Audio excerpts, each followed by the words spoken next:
রাত। সবাই যখন ঘুমে ডুবে তখন ইসলামের মহান শাসক উমর ইবনুল খাত্তাব রাদিয়াল্লাহু আনহু নিঃশব্দে বের হলেন শহরের অবস্থা দেখতে। তিনি ছিলেন খলিফা, কিন্তু রাজাদের মতো প্রাসাদে নয়। মানুষের কষ্ট জানতেই রাতের অন্ধকারে ঘুরতেন। সেই রাতের শহর ছিল মদিনা। হঠাৎ দূরে একটি আগুনের আলো চোখে পড়ল। তিনি ধীরে ধীরে কাছে গেলেন।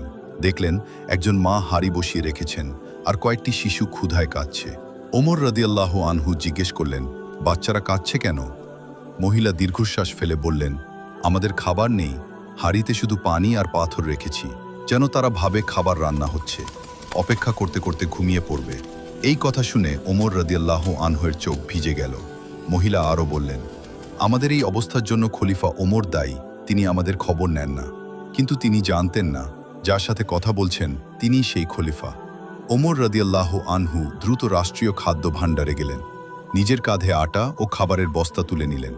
সহচর বললেন, আমি বহন করি। তিনি উত্তর দিলেন, কিয়ামতের দিন কি তুমি আমার দায়িত্ব বহন করবে?